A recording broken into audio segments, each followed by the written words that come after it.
दोस्तों, जीवन में हमें भरोसा सोच समझकर करना चाहिए। आज हम इसे एक कहानी के माध्यम से समझते हैं। हिमालय की तलहटी में स्थित एक छोटे से गांव के पास घने जंगल के बीच एक साधु अपनी तपस्या में लीन था। साधु का नाम स्वामी देवानंद था। उसने सांसारिक जीवन के मोह माया को त्याग कर अध्यात्म की राह चुनी थी। उसकी सादगी और ज्ञान के कारण गांव वाले उसे बहुत सम्मान देते थे। इसी गांव में रहती थी एक विधवा महिला जिसकी उम्र लगभग 25 वर्ष थी।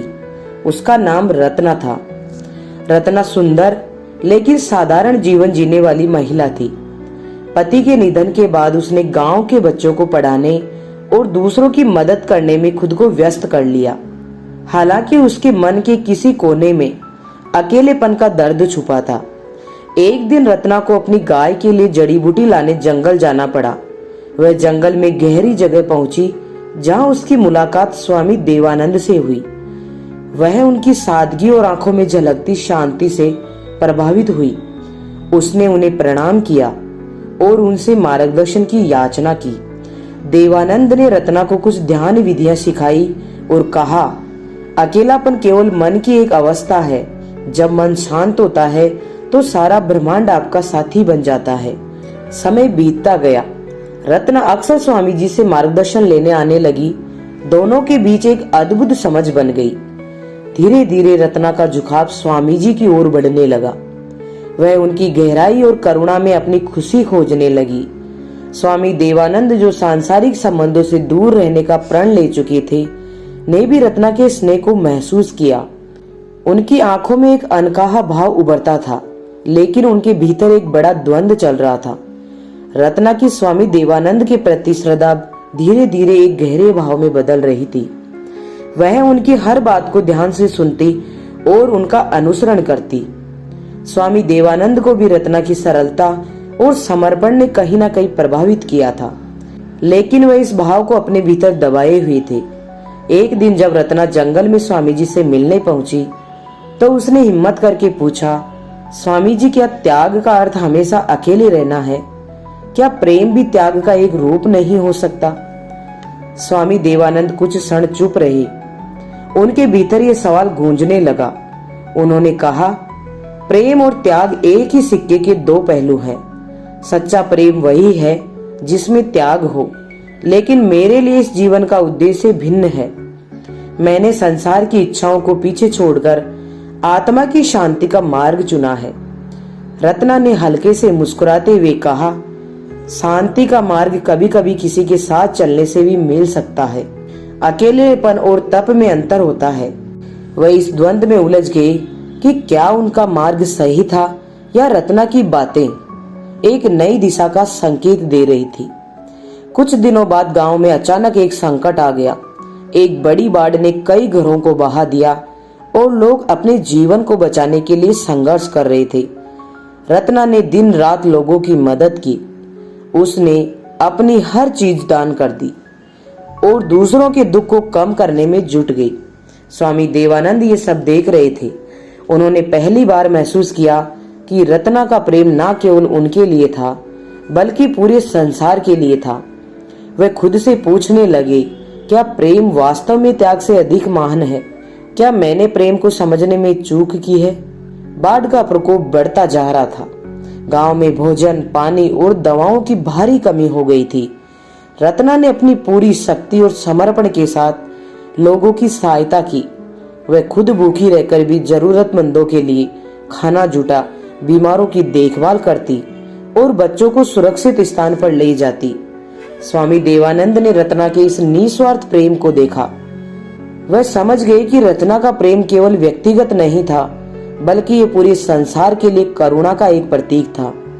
एक रात जब रत्ना थकी मांदी और घायल अवस्था में एक पेड़ के नीचे बैठी थी, स्वामी देवानंद ने उसके पास जाकर कहा, रत्ना, तुमने जो त्याग किया है वह सच्चे प्रेम का सबसे सुंदर रूप है। तुमने मुझे प्रेम का एक ऐसा स्वरूप दिखाया जिसे मैंने कभी समझा ही नहीं था। रत्ना ने थकी आंखों से स्वामी जी की ओर देखा और धीरे से कहा, स्वामी जी, प्रेम में त्याग का महत्व होता है, लेकिन अगर प्रेम किसी को शक्ति और दिशा दे तो वह स्वयं तपस्या बन जाता है। और स्वामी देवानंद का हृदय इस क्षण में द्वंद्व और शांति के बीच डोलने लगा। उन्होंने सोचा, क्या ये मेरा मार्ग बदलने का संकेत है? क्या मेरी तपस्या का उद्देश्य यही प्रेम और सेवा है? दूसरे दिन स्वामी देवानंद ने गांव वालों की मदद के लिए खुद को समर्पित कर दिया। उन्होंने अपने साधना स्थल को राहत शिविर में बदल दिया। रत्ना और स्वामी देवानंद ने मिलकर लोगों की सेवा की, लेकिन उनके भीतर एक अनकहा भाव अब भी रहस्यमय था। बाढ़ का असर धीरे धीरे कम हो रहा था। गांव के लोग वापस अपनी जिंदगी बसाने की कोशिश कर रहे थे।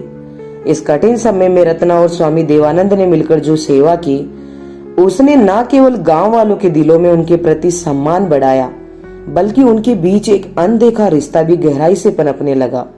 एक शाम जब सूरज ढल रहा था और आसमान हल्की नारंगी आभा में रंगा था, रत्ना स्वामी जी के साधना स्थल के पास बैठी थी। उसने धीरे से कहा, स्वामी जी, मैंने सोचा था कि इस जीवन में मैं अकेले ही चलूंगी, लेकिन आपसे मिलकर मुझे महसूस हुआ कि किसी का साथ मिलना भी एक आशीर्वाद हो सकता है। स्वामी देवानंद, जो अपने विचारों में गहरे डूबे हुए थे, ने उनकी बात सुनी। उन्होंने रत्ना की ओर देखा और कहा, रत्ना, मैंने प्रेम को हमेशा मोह समझा और उससे दूर भागता रहा, लेकिन तुमने मुझे सिखाया कि सच्चा प्रेम स्वयं से उठकर दूसरों की भलाई करने के लिए जीने का नाम है। तुम्हारे समर्पण और निस्वार्थ ने मेरे हृदय को छू लिया। रत्ना की आंखों में खुशी के आंसू थे। उसने कहा, अगर प्रेम त्याग में है तो मैं अपना जीवन आपके साथ इस त्याग और सेवा के मार्ग पर बिताने को तैयार हूँ। स्वामी देवानंद ने अपने भीतर एक गहरी शांति महसूस की। उन्होंने स्वीकार किया कि रत्ना के साथ उनका बंधन केवल सांसारिक नहीं था, बल्कि ये उनके आध्यात्मिक सफर का एक हिस्सा बन चुका था। रत्ना और स्वामी देवानंद के बीच का रिश्ता अब गहराई तक उतर चुका था। रत्ना ने अपने मन और आत्मा को पूरी तरह स्वामी जी के प्रति समर्पित कर दिया था। स्वामी देवानंद ने उनकी निष्ठा और स्नेह को अपने प्रभाव में डालते हुए उसे ये विश्वास दिलाया कि उनका संबंध केवल आध्यात्मिक नहीं, बल्कि सांसारिक रूप से भी पूजनीय है। एक रात जब पूरा गांव गहरी नींद में था, स्वामी जी ने रत्ना को अपने साधना स्थल पर बुलाया। उनके शब्दों में एक अजीब सी मिठास और आकर्षण था। उन्होंने कहा, रत्ना, हमारा संबंध केवल आत्मा तक सीमित नहीं रहना चाहिए, ये प्रेम की सबसे पवित्र अवस्था में बदल सकता है। रत्ना, जो पहले से ही उनके प्रभाव में थी, इस विचार का विरोध नहीं कर पाई। उसने इसे स्वामी जी के आध्यात्मिक ज्ञान का हिस्सा मान लिया। उस रात दोनों के बीच एक ऐसा संबंध बना जिसने रत्ना के जीवन को पूरी तरह बदल दिया। समय बीतता गया, लेकिन रत्ना के मन में धीरे धीरे कुछ सवाल उठने लगे। वह देखती थी कि स्वामी देवानंद कई अन्य महिलाओं से भी खास नजदीकी रखते थे। वह उन्हें अकेले में बुलाते और उन्हें आध्यात्मिक ज्ञान के नाम पर अपने वश में कर लेते। एक दिन रत्ना अपनी जिज्ञासा को रोक नहीं पाई। उसने एक वृद्ध महिला से बात की जो वर्षों से स्वामी देवानंद को जानती थी। वृद्धा ने बताया, स्वामी देवानंद एक ढोंगी है। वह विधवा और असहाय महिलाओं को अपने जाल में फंसाता है। वह उनकी भावनाओं और परिस्थितियों का फायदा उठाकर उन्हें अपना शिकार बनाता है। रत्ना का दिल टूट गया। उसने महसूस किया कि जिसे वह सच्चा साधु और प्रेमी समझ रही थी, वह केवल एक ही व्यक्ति था। इस सच्चाई के सामने आने के बाद रत्ना ने खुद से वादा किया कि वह स्वामी देवानंद के असली चेहरे को दुनिया के सामने लाएगी। उसने उन महिलाओं से बात करना शुरू किया जो स्वामी जी की चपेट में आई थी। उसने उन्हें अपनी कहानी सुनाने के लिए प्रेरित किया। रत्ना पूरी तरह बदल चुकी थी। वह अपने दर्द और विश्वासघात को शक्ति में बदलते हुए एक नई राह पर चल पड़ी। उसने उन महिलाओं की कहानियां इकट्ठा करना शुरू की जो स्वामी देवानंद के चाल का शिकार हुई थी। कई महिलाएं शुरुआत में डर और शर्म के कारण खुलकर बोलने से हिचकिचा रही थी, लेकिन रत्ना के हिम्मत भरी साहस ने उन्हें अपनी सच्चाई बताने का रास्ता दिखाया। एक रात रत्ना ने स्वामी देवानंद के साधना स्थल पर जाकर उन्हें चुनौती दी। उसने कहा, स्वामी जी, आपने मेरे विश्वास का गलत इस्तेमाल किया। आपने न केवल मुझे बल्कि कई मासूम महिलाओं को अपने जाल में फंसाया। अब ये सब खत्म होगा। स्वामी देवानंद थोड़ी देर तक चुप रहे। फिर अपने पुराने अंदाज में मुस्कुराकर बोले, रत्ना, तुम भी उन्हीं महिलाओं में से एक हो जिन्होंने अपनी इच्छाओं को मेरी ओर थोप दिया। मैं केवल एक साधु हूँ जो सबकी मदद करने की कोशिश करता हूँ। लेकिन इस बार रत्ना उनके जाल में नहीं फंसी। उसने दृढ़ता से कहा, यह आपकी आखिरी चाल है स्वामी जी। मैं अब आपकी सच्चाई को हर किसी के सामने उजागर करूंगी। रत्ना ने गांव के मुखिया और कुछ भरोसेमंद लोगों के सामने सारी सच्चाई रखी। उसने उन महिलाओं को भी लाने की कोशिश की जो स्वामी जी की चालबाजी का शिकार हुई थी। धीरे धीरे पूरा गांव उनकी सच्चाई जानने लगा। लेकिन स्वामी देवानंद इतनी आसानी से हार मानने वाले नहीं थे। उन्होंने अपने प्रभाव और चालाकी का इस्तेमाल करते हुए ये साबित करने की कोशिश की कि रत्ना झूठ बोल रही है। गांव के कुछ लोग अब भी उनकी तरफ थे, जबकि कुछ रत्ना का समर्थन कर रहे थे। अब ये लड़ाई केवल रत्ना और स्वामी देवानंद के बीच की नहीं थी, ये न्याय और अधर्म के बीच का संघर्ष बन चुकी थी। रत्ना ने निर्णय लिया कि वह इस लड़ाई को अंत तक लड़ेगी, चाहे कुछ भी हो। स्वामी देवानंद, जो पहले केवल रत्ना और कुछ अन्य महिलाओं को अपने प्रभाव में लाकर अपने स्वार्थ की पूर्ति करता था, अब अपनी योजनाओं को और भी चालाकी से बढ़ा रहा था। उसने धीरे धीरे गांव की सभी महिलाओं को अपने जाल में फंसाना शुरू किया। हर महिला की स्थिति और भावना को समझकर स्वामी जी ने उन्हें अपनी आध्यात्मिक शिक्षा और आध्यात्मिक समृद्धि का झांसा देना शुरू किया। कुछ महिलाएं जो अकेली थी या जिन्होंने दुख झेले थे, वे स्वामी देवानंद की बातों में आकर उसके करीब आई। वह उन्हें अपने ज्ञान से जोड़ने के लिए एक तरह से आध्यात्मिक वचन देता और फिर धीरे धीरे उनके आत्मविश्वास को तोड़ता। स्वामी देवानंद का तरीका बहुत निपुण था। वह कभी भी अपने इरादों को स्पष्ट रूप से नहीं दिखाता था। वह गांव की महिलाओं को यह विश्वास दिलाता था कि वह उन्हें आध्यात्मिकता के उच्चतम स्तर पर ले जा सकता है, जहां उनकी आत्मा को मुक्ति मिल सकती है। इसके बदले में वह उन्हें अपनी इच्छाओं का पालन करने के लिए मजबूर करता, ये दिखाते हुए कि यह सब एक उच्च उद्देश्य का हिस्सा था। गांव की कई महिलाएं जिन्होंने पहले कभी ऐसी किसी स्थिति का सामना नहीं किया था, धीरे धीरे स्वामी जी के प्रभाव में आने लगी। उनके विश्वास को और अधिक गहरा करने के लिए स्वामी देवानंद ने उन्हें विश्वास दिलाया कि वह केवल उन्हें मदद करने के लिए ऐसा कर रहे थे और उनका मनुष्य रूप में कोई दोष नहीं था। सभी कार्य उच्च आध्यात्मिक उद्देश्य के लिए थे। इस दौरान रत्ना की स्थिति और भी कठिन होती जा रही थी। वह अकेली ही स्वामी देवानंद के खिलाफ संघर्ष कर रही थी, लेकिन अब गांव की अधिकांश महिलाएं उसकी मदद करने के बजाय स्वामी जी के पक्ष में खड़ी थी। वह देख रही थी कि स्वामी देवानंद का जाल अब और भी गहरा हो चुका था और उसकी लड़ाई अब और भी कठिन हो गई थी। स्वामी देवानंद का जाल अब गांव में फैल चुका था। वह न केवल महिलाओं के विश्वास और भावनाओं का फायदा उठा रहा था, बल्कि उनके आत्म संस्कार और आत्मविश्वास को भी पूरी तरह से तोड़ रहा था। अब अधिकांश महिलाएं उनकी शरण में आ चुकी थी और वह उन्हें अपनी इच्छाओं का पालन करने के लिए और अपनी परतों में फंसाने के लिए लगातार नए तरीके अपनाता था। रत्ना, जो पहले स्वामी देवानंद के खिलाफ खड़ी थी, अब अकेली महसूस कर रही थी। उसने देखा कि गांव की अधिकांश महिलाएं स्वामी जी की बातों में आ चुकी थी। वह जानती थी कि उसे जल्दी कुछ करना होगा, क्योंकि अगर स्वामी जी का जाल पूरी तरह फैल गया तो फिर उसे किसी और को बचाना मुश्किल हो जाएगा। एक दिन रत्ना ने एक योजना बनाई। उसने कुछ महिलाओं को इकट्ठा किया जो स्वामी देवानंद के वास्तविक उद्देश्य को समझने लगी थी और उन्हें समझाया कि स्वामी जी का उद्देश्य उन्हें सिर्फ अपने स्वार्थ के लिए फंसा लेना है। रत्ना ने उन्हें सचेत किया कि अगर वे मिलकर सामने आए तो वे स्वामी जी को उसके जाल से बाहर ला सकती है।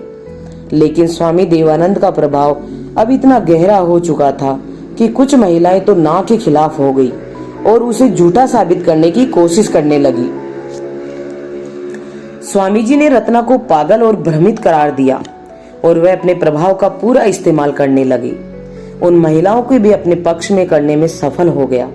स्वामी देवानंद की चालाकियां अब और भी गहरी हो गई। वह धीरे धीरे एक एक महिला को अपने जाल में फंसाता रहा और उनका विश्वास जीतता रहा। महिला को अलग अलग तरीके से अपनी आकर्षक बातों और आध्यात्मिक ज्ञान के नाम पर अपने पास लाता। वह हर महिला को यह एहसास दिलाता कि वह केवल उसका ध्यान रखने के लिए ऐसा कर रहा है। यह सब एक उच्च उद्देश्य के लिए है। महिलाएं, जिनमें से अधिकतर दुखों और अकेलेपन का सामना कर रही थी, धीरे धीरे स्वामी जी के जाल में बुरी तरह फंसने लगी। वह उन्हें विश्वास दिलाता कि ये शारीरिक संबंध केवल एक आध्यात्मिक प्रक्रिया का हिस्सा है और उनके आत्मा की उन्नति के लिए आवश्यक है। हालांकि स्वामी देवानंद का तरीका बहुत ही गुप्त था। महिला को एक दूसरे से कभी इस बारे में बात करने की हिम्मत नहीं हुई।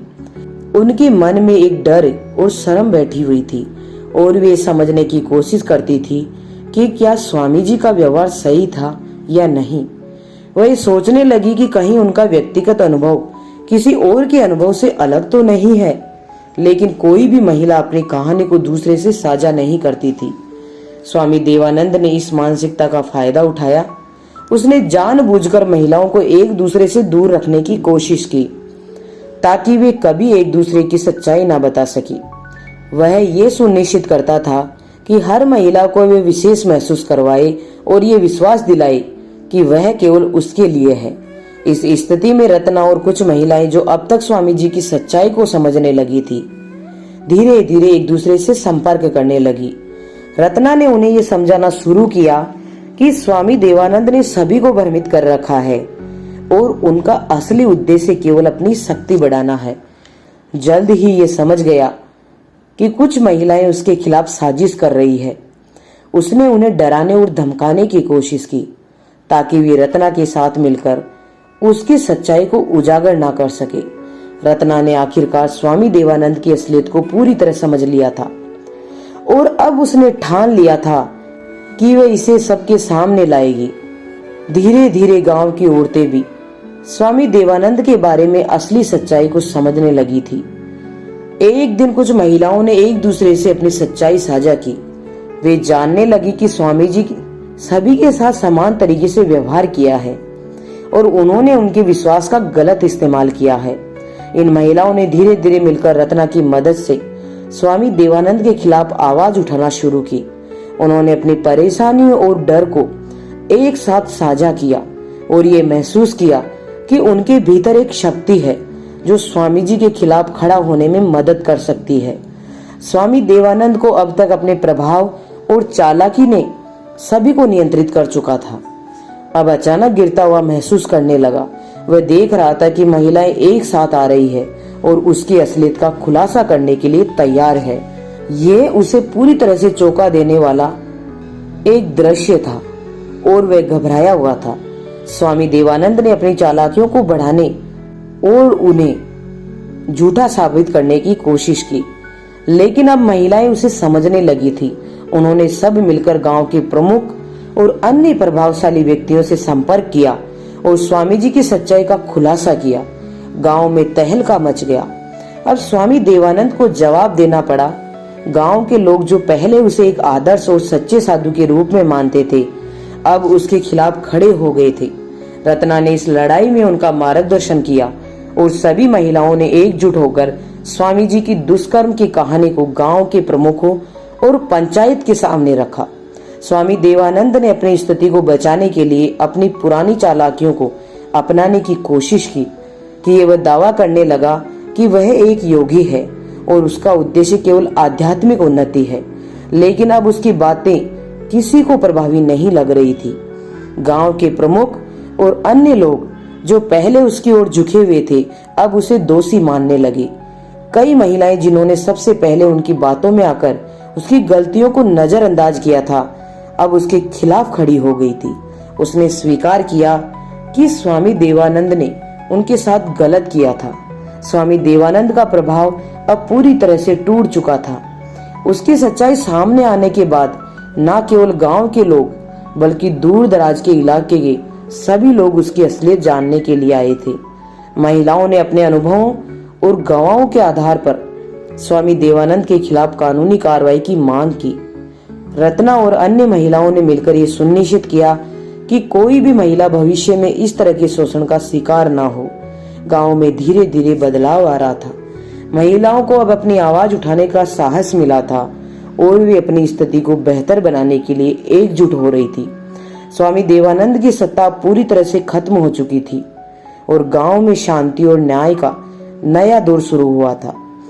स्वामी देवानंद, जो अब पूरी तरह से बेनकाब हो चुका था, ने महसूस किया कि अब उसके पास कोई रास्ता नहीं बचा। गांव में उसकी सच्चाई सामने आ चुकी थी और उसकी हालत बहुत खराब हो गई थी। उसने अपने आप को घिरा हुआ महसूस किया और तय किया कि उसे इस जगह को छोड़ना होगा। रात के अंधेरे में बिना किसी को बताए वह गांव से भाग खड़ा हुआ। स्वामी देवानंद अब एक नए ठिकाने की तलाश में था और उसकी नजर एक बड़े और समृद्ध राज्य पर थी। वहां के राजा का नाम राजा विशाल था और उसके दरबार में बहुत सम्मान था। राजा विशाल के राज्य में बहुत सारे लोग थे और स्वामी देवानंद ने सोचा कि यहाँ उसे फिर से अपनी जगह पहचान बनाने का मौका मिल सकता है। राजा विशाल के राज्य में पहुंचने पर स्वामी देवानंद ने अपनी पहचान बदल ली। उसने खुद को एक और महान योगी के रूप में प्रस्तुत किया और दावा किया कि वह एक पवित्र संत है जो अपनी साधना के लिए आया है। उसकी चालाकी के कारण राजा विशाल और उसके दरबार के लोग उसे तुरंत सम्मान देने लगे। स्वामी देवानंद ने राजा से मिलकर उसे प्रभाव में लाने की योजना बनाई। वह राजा को यह बताने लगा कि वह उसकी मदद कर सकता है और राज्य में सुख शांति स्थापित करने के लिए अपने आध्यात्मिक शक्तियों का इस्तेमाल करेगा। राजा विशाल, जो एक अच्छे शासक थे, लेकिन अपने राज्य की समस्याओं को लेकर थोड़े चिंतित थे, स्वामी देवानंद की बातों में आ गए। देवानंद धीरे धीरे अपने प्रभाव को बढ़ाना शुरू कर दिया और राजा की नजरों में खुद को एक गुरु के रूप में स्थापित करने लगा। लेकिन स्वामी देवानंद की सच्चाई अब भी खत्म नहीं हुई थी। उसके बारे में लोग धीरे धीरे सुनने लगे थे और राजा विशाल के राज्य में भी कुछ लोग ऐसे थे जो उसकी वास्तविकता को जानते थे। उससे सावधान रहने की चेतावनी देने लगे। राजा विशाल और रानी के आपस में एक अजीब सी दूरी थी।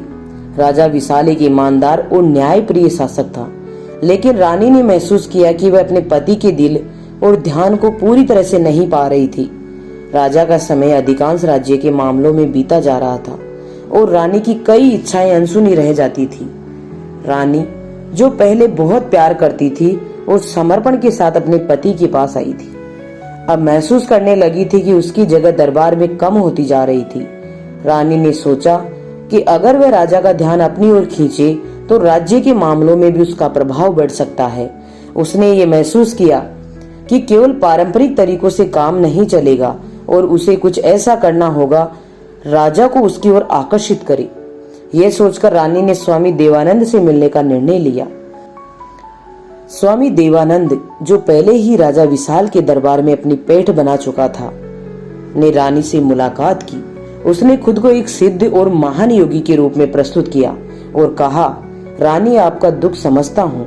यह राज्य और इसका शांति केवल तभी आएगा जब आप अपनी शक्ति का सही उपयोग करें। आप अपने पति के दिल में पूरी तरह से जगह बना सकती है। रानी ने स्वामी जी से अपने दिल की बात कही। राजा की व्यस्तता और उसकी राजनीतिक जिम्मेदारियों ने मुझे अकेला कर दिया है। मैं चाहती हूँ कि वह मेरी तरफ ध्यान दे और हमारी शादी में सामंजस्य स्थापित हो। स्वामी देवानंद ने रानी को यह सलाह दी कि वह अपनी इच्छाओं और भावनाओं को एक नए तरीके से प्रस्तुत करे, लेकिन उसने साथ ही ये भी कहा कि उसकी मदद से संभव हो सकता है।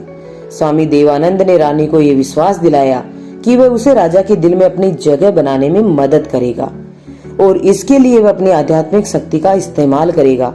रानी ने स्वामी की बातों को सुना और उसने तय किया कि वह स्वामी से मदद लेगी ताकि वह अपने पति के दिल में अपनी जगह बना सके।